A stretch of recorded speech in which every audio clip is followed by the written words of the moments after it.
To be truly values-driven requires sacrifice, and that is not easy.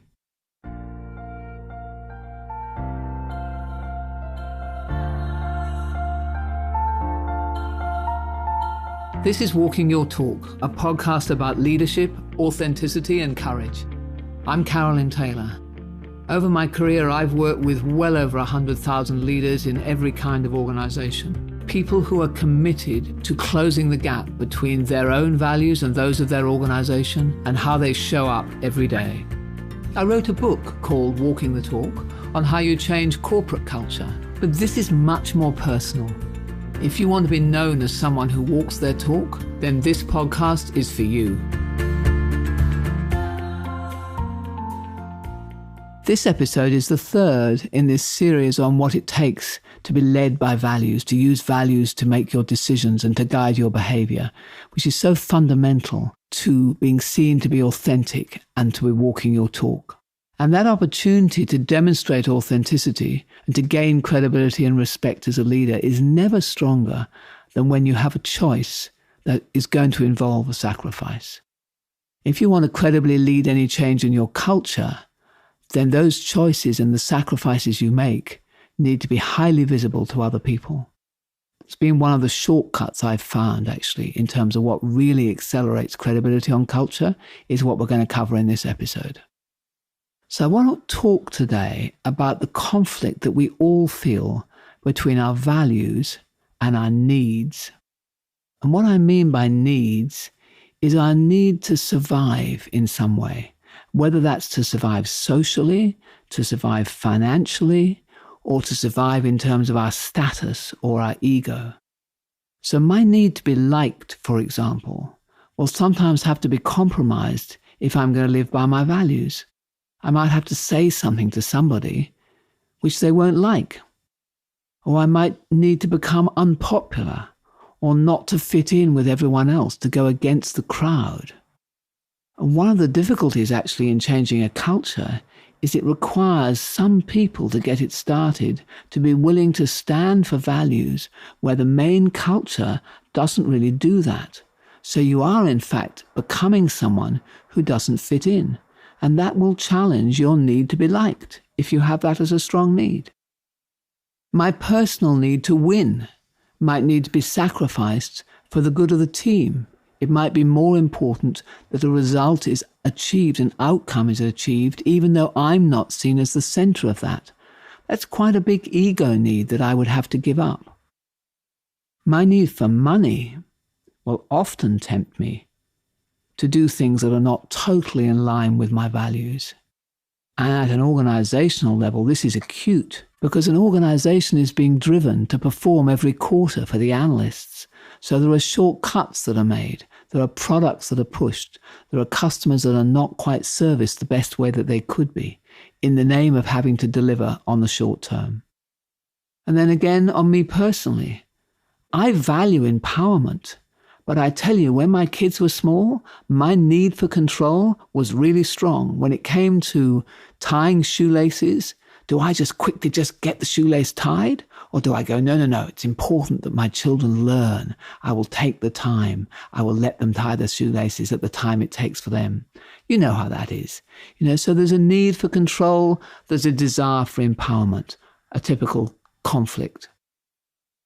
There's a need for security. So I stay with a company much longer than I really should, although I know deep down that I don't agree with its values. So what's the way through here? Because there's a moment when we all need to survive, and I want to be a realist here. Ultimately, we are not Joan of Arc. I am not going to die for my values. There is a moment when my needs really matter.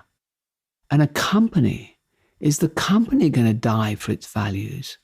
Or is there a moment where it just has to go into survival mode in order to keep itself going? So this is a very profound and often, I think, not sufficiently talked about component of being values driven. But ultimately there is going to be times when there is a conflict between your survival and values. And what you've got to decide is which of those needs really, really matter And to what extent can you rise above them and allow yourself to become more values-driven? And that is the personal development journey along the values path.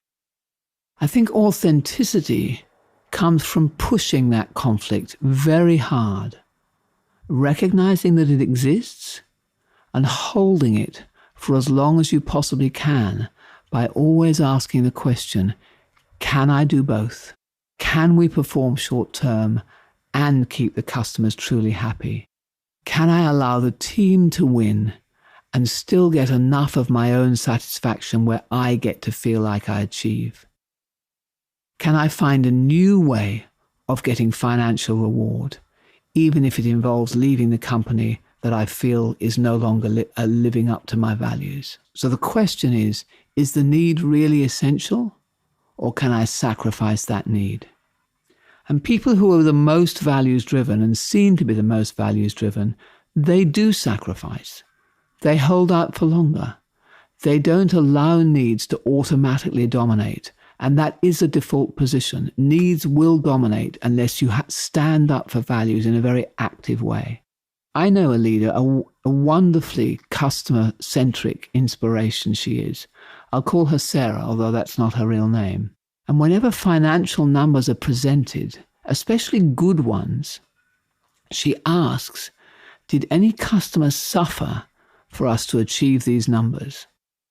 Do we have any products whose benefit to the customers are really marginal or actually damaging? And she encourages and rewards the people who find those marginal products, who find the services that are not really useful. And then they work together to substitute them. That's what I mean by being, in this case, a customer-centric, values-driven leader who is still driving for financial performance. And if Sarah was running a hotel, for example, she would very quickly have her people question the charges that hotels will sometimes make for internet use. It drives me insane that. It feels like completely not okay. And especially because some countries do it much more than others when I travel around. So I reckon that would be something that Sarah would uncover. Okay, where can we get new revenue from that is more value adding than charging our customers exorbitant fees for the internet? So short-term sacrifice for long-term values. And people trust values-driven organizations. So there are benefits. There's always benefits down the way. And I think we all know that there are benefits down the way. But the trick is, how do you move from where you are now to creating this new value-enhancing way of operating and still keep your monthly performance goals? How can you become more values-driven and still keep your financial goals? Those are the questions to be answering if you're really going to become one of these leaders. So the exercise for this week is a reflective one, and it's about your needs. What are your needs? Your financial needs, your psychological needs, like the need for security or the need for control, your social needs, like to be liked, whatever they are. What are the needs that you have that, if you look at yourself deeply, will sometimes cause you to sacrifice what you know underneath is what's right, to sacrifice the values that matter to you? And then ask, am I ready to rebalance? Am I ready to give up some of that need, or to find another way of fulfilling it so that I can strengthen the values that I believe in? And what would that actually look like? And what might be a small step in that direction? And then ask, am I ready to rebalance? Is there a new way that I can get that need filled? Or is that need not as strong as I thought it was when I think about all the benefits of fulfilling my values?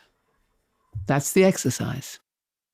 Next week, we're going to talk about what it takes to take a stand, to speak up, and to become an advocate for the values that you feel are important, whatever they are. Thank you for joining me, and you're one of an increasing number who are, which is delightful for me to see.